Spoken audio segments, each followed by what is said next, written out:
অত্যাৱশ্যকীয় সামগ্ৰীৰ দাম বৃদ্ধিক লৈ কঠোৰ হৈছে চৰকাৰ। মুখ্যমন্ত্ৰীৰ নিৰ্দেশৰ পাছতেই জিলাই জিলাই তৎপৰতা দেখা গৈছে। শোণিতপুৰত জিলা আয়ুক্তৰ নেতৃত্বত গঠন কৰা হৈছে টাস্ক ফ'ৰ্চ আৰু তেজপুৰ নগৰত পাইকাৰী আৰু খুচুৰা দোকানত যোগান বিভাগৰ দল উপস্থিত হৈছেগৈ। দামৰ তাৰতম্য যাতে কোনো কাৰণতে নহয় তাৰ বাবে তেওঁলোকে তীক্ষ্ণ নজৰ ৰাখিছে। জিলাখনৰ সৰু বৰ সকলো অঞ্চলতে চলিব টাস্ক ফ'ৰ্চৰ এই অভিযান।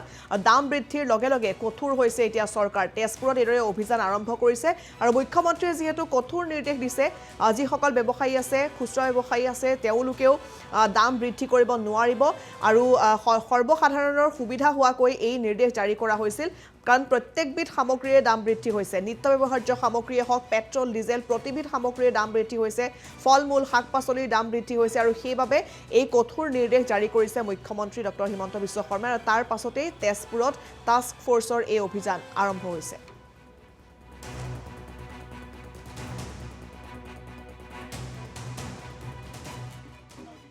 যোৱাকালি আমাৰ মাননীয় মুখ্যমন্ত্ৰী ডাঙৰীয়াই গোটেই অসম জুৰি যিটো ৰিভিউ কৰিছিলে আমাৰ অপেন মাৰ্কেটৰ ক্ষেত্ৰত, গতিকে আমি জিলা প্ৰশাসন শোণিতপুৰৰ তৰফৰ পৰা আমাৰ জিলা আয়ুক্ত ছাৰৰ নিৰ্দেশত আমি সকলো বিষয়া, আমাৰ খাদ্য ৰাজহুৱা বিতৰণ আৰু গ্ৰাহক পৰিক্ৰমা বা সকলো বিষয়াই আমাৰ যিমানখিনি মাৰ্কেট আছে হোলচেল লেভেল, ৰিটেইল লেভেলত আমি আজি তৎপৰতাৰে পুনৰীক্ষণ চলাই আছোঁ আৰু আমি তেওঁলোকৰ ওপৰত চোকা দৃষ্টি ৰাখিছোঁ যাতে তেওঁলোকে যিখিনি প্ৰাইচত বস্তুখিনি কিনি আনে সেই প্ৰাইচত মিনিমাম প্ৰফিট লৈ পেলাই তেওঁলোকে ৰিটেইল লেভেলত দিব পাৰে আৰু ৰিটেইলাৰসকলে একদম মিনিমাম প্ৰফিট লৈ পেলাই ৰাইজক দিব পাৰে। আৰু এই ক্ষেত্ৰত আমি কেইটামান কথাত খুব গুৰুত্ব দিছোঁ যে তেওঁলোকে প্ৰাইজ আৰু ষ্টক বৰ্ডখন তেওঁলোকে মেইনটেইন কৰিব লাগিব, কটকটীয়াভাৱে মেইনটেইন কৰিব লাগিব আৰু ইয়াত যদি কিবা কাৰণত গাফিলতি হয় তৎপৰতাৰে আমি তেওঁলোকৰ ওপৰত তেওঁলোকৰ লাইচেঞ্চ বাতিল হ'ব আৰু অন্যান্য যিকোনো ধৰণৰ শাস্তিমূলক ব্যৱস্থা EC এক্ট মতে এছেঞ্চিয়েল কমোডিটি এক্ট যিটো অত্যাৱশ্যকীয় সেৱা আইন 1955 সেই আইন অনুসৰি আৰু আছাম ট্ৰেড আৰ্টিকেল অৰ্ডাৰ 1982 তাৰ অনুসৰি আমি তেওঁলোকৰ ওপৰত যিকোনো ধৰণৰ পানিছেবল ব্যৱস্থা গ্ৰহণ কৰিম। গতিকে আমি তেওঁলোকক আজি যিখিনি আমাৰ ফালৰ পৰা ফ'ল' আপ দিব লাগে, ইনষ্ট্ৰাকশ্যন দিব লাগে, জিলা আয়ুক্ত মহোদয়ে এই ক্ষেত্ৰত চোকা দৃষ্টি ৰাখিছে। তেওঁ আমাক যিখিনি নিৰ্দেশ দিছে সেই নিৰ্দেশখিনি কাৰ্যকৰী কৰিবৰ কাৰণে আমি আজি তেওঁলোকক গোটেই কথাখিনি ভাল ধৰণে বুজাই দিছোঁ আৰু আমি এটা কথাত খুব গুৰুত্ব দিছোঁ যে প্ৰাইজ আৰু ষ্টক বৰ্ডখন তেওঁলোকে কোনো কাৰণত যাতে মেইনটেইন নকৰাকৈ নাথাকে। সকলো ৰাইজে যিকোনো মুহূৰ্তত আহিলে প্ৰাইজ আৰু ষ্টক বৰ্ডটো তেওঁলোকে দেখা পাব লাগিব। গতিকে এইখিনি আমাৰ ফ'ল' আপ আৰু পৰৱৰ্তী সময়ত আমি চোকা দৃষ্টি ৰাখিম। যিকোনো ধৰণৰ অসুবিধাৰ সৃষ্টি হ'লে, যিকোনো ধৰণৰ খেলি মেলি সৃষ্টি হ'লে তাৎক্ষণিকভাৱে আমি ব্যৱস্থা গ্ৰহণ কৰিম। আমি আজি এজ এ ৰুটিন ৱাৰ্ক আমাৰ এটা task force, district level task force গঠন কৰা হৈছে। সেই মৰ্মে আমি আহিয়ে থাকোঁ। তো আজি আমি এটা স্পেচিয়েল ড্ৰাইভ এটা দিলোঁ যে দামখিনি কেনেকৈ লৈছে মাৰ্কেটৰ পৰা। আমি প্ৰথমতে কৰিলোঁ সিহঁতৰ যিটো আমি ৰিটেইল ৰেটটো আমি লৈ ল'লোঁ। তাৰপিছত আমি হোলচেল হেৰিতো যাম। মানে আজি ফাৰ্ষ্ট আমি আৰম্ভ কৰিছোঁ ফ্ৰুটছৰ পৰা, তাৰপিছত গ্ৰ'চাৰী বা ভেজিটেবলছ চবফালে আমি যাম, বস্তুটোৰ দামখিনি হেৰি কৰিম আৰু হোলচেল ৰেটটো লোৱাৰ পিছত কোন চ'ৰ্চৰ পৰা আনিছে সিহঁতে আৰু ট্ৰান্সপৰ্টেশ্যন ৰেটটো কিমান হয় সেইটো আমি এটা কেলকুলেশ্যন কৰি যে মিনিমাম কিমান সিহঁতে প্ৰফিট কৰে আমি এটা ওলাই ল'ম।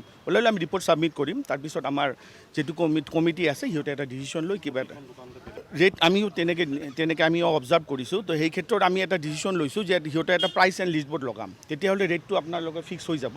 আমি এটা ৰিপৰ্ট ছাবমিট কৰিম আমাৰ কমিটিক। সিহঁতৰ পৰা ডিচিশ্যন হ'লে আমি মানে গ্ৰ'চাৰীটো লাগিবই আৰু আনকি ফ্ৰুটছ মাৰ্কেটত আমি তেনেকৈ এটা এয়া তেজপুৰত আপোনালোকে দেখিছে আৰু তেজপুৰত এইদৰে কঠোৰ হৈছে এতিয়া চৰকাৰৰ সেই সিদ্ধান্তৰ পাছতেই আৰু যোগান বিভাগে অভিযান চলাই আছে আৰু এই অভিযানত যাতে কোনো ধৰণৰ ক্ৰুটি ৰৈ নাযায় তাৰ বাবে তেওঁলোকে ভালদৰে পৰ্যবেক্ষণ কৰিছে। আনফালে ঠায়ে ঠায়ে এই অভিযান আৰম্ভ হৈছে। হোজাই জিলা প্ৰশাসনো এবাৰ সষ্টম হৈছে। সামগ্ৰীৰ কৃত্ৰিম নাটনি দেখুৱাই দাম বৃদ্ধি কৰিলে এতিয়াৰে পৰা ব্যৱসায়ীসকল বিপদত পৰিব লাগিব। কাৰণ একাংশই সুযোগ সুবিধা গ্ৰহণ কৰিছে আৰু তেওঁলোকে প্ৰতিবিধ সামগ্ৰীৰে দাম বৃদ্ধি কৰিছে। শাক পাচলিৰ দাম আকাশলংঘী হৈছে এই মুহূৰ্তত আৰু দাম বৃদ্ধিৰে গ্ৰাহকক মাধমাৰ সোধাব বিচৰা অসাধু ব্যৱসায়ীক সকিয়নি দিছে জিলা আয়ুক্ত দেৱপ্ৰসাদ মিশ্ৰই। অসাধু ব্যৱসায়ীৰ বিৰুদ্ধে কঠোৰ ব্যৱস্থা গ্ৰহণৰ ইংগিত দিছে জিলা আয়ুক্তই আৰু ইতিমধ্যে হোজাই জিলাত মূল্য বৃদ্ধি ৰোধৰ বাবে জিলা প্ৰশাসনে গ্ৰহণ কৰিছে প্ৰয়োজনীয় ব্যৱস্থা।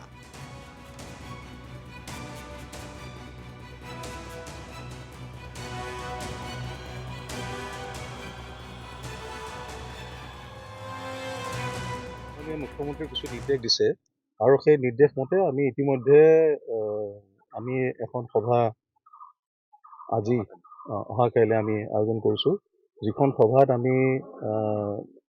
PRI ইনষ্টিটিউট, ULBৰ মানুহখিনি আৰু যি ব্যৱসায়ী সন্থা আছে তেখেতসকলকে আমি মাতিম।